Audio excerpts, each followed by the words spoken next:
Before we dive in, quick question. Have you ever looked at a beautifully styled home on Pinterest or Instagram and thought, wow, I wish I could live like that, but on my budget? No way.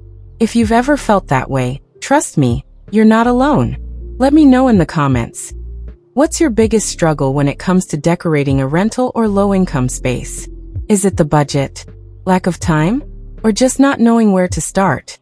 Because in today's video, I'm showing you exactly how I transformed my tiny, low-income apartment into a calm, minimalist space inspired by Japandi design, using almost entirely upcycled pieces, DIY projects, and budget-friendly decor hacks. This isn't a dream home from a catalog. It's real, it's lived in, and it's proof that style doesn't have to come with a hefty price tag. Let's start from the outside. The apartment building itself isn't anything fancy. It's a pretty basic, older structure tucked away in a quiet, not-so-trendy part of town. The kind of place most people would scroll past on a rental site. But something about it caught my eye. Maybe it was the large windows, or the calm little garden in front, or maybe it was just the affordable rent.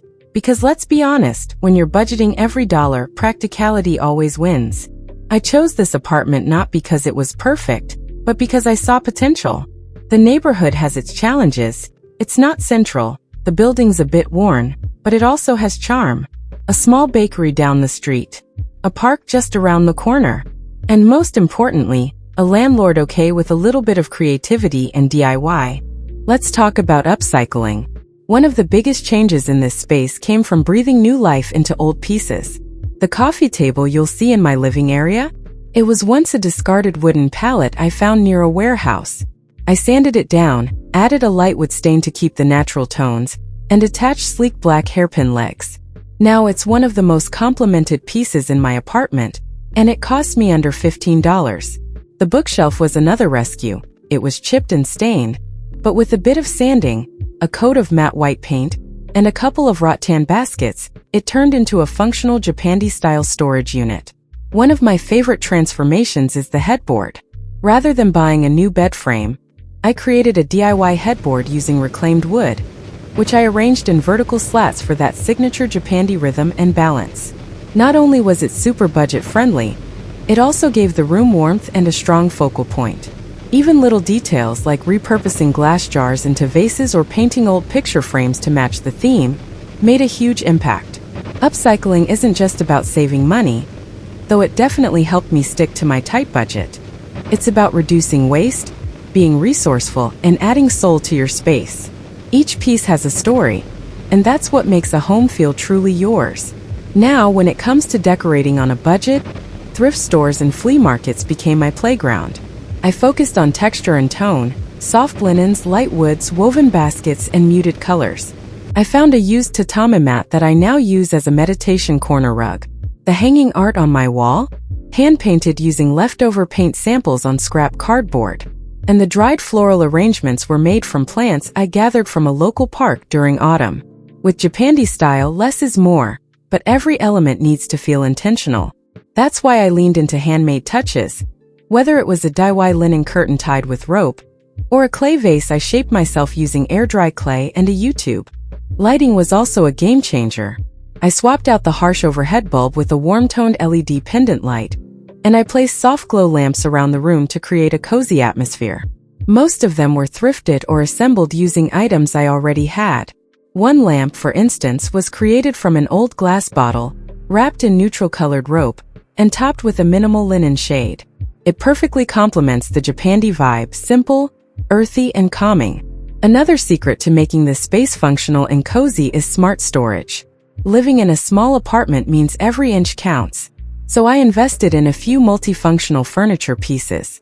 My bench by the entrance acts as shoe storage and seating. The bed frame has storage drawers underneath, which I use to keep my out-of-season clothes. I also made use of vertical space with DIY floating shelves that hold everything from books to decor to extra kitchen items.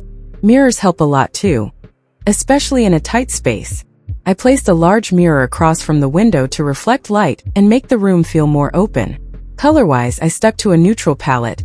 Think soft whites, warm beiges, and natural wood tones. This helps maintain the calming energy of Japandi interiors and also makes small spaces feel more expansive.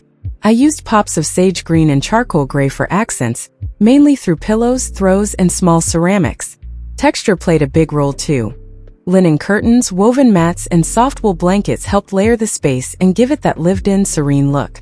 What I love most about this home isn't just how it looks, but how it feels. It's peaceful. It's intentional. It's a space that encourages me to slow down, reflect, and breathe. And I think that's what Japandi design is all about. Mindful living, clean beauty, and creating harmony even in the midst of life's messiness. If you're working with a low-income apartment or trying to decorate a rental, I hope this video shows you that style isn't about how much you spend. It's about how much love and creativity you put into your space. Upcycling, DIY, and budget-friendly design aren't just trends. They're ways to express yourself, to connect with your home, and to create something meaningful. I'd love to hear your thoughts in the comments. Have you tried any DIY Japandi projects or done an apartment makeover on a budget? Let's swap ideas and tips. I'm always inspired by what you all share. And if you enjoyed this video, don't forget to like, subscribe, and hit that bell icon so you don't miss future tours, upcycling tutorials, and Japandi decor tips. This journey is just getting started. And I'm so excited to keep exploring how we can all create peaceful, stylish homes without spending a fortune. Thanks for watching, and I'll see you in the next video.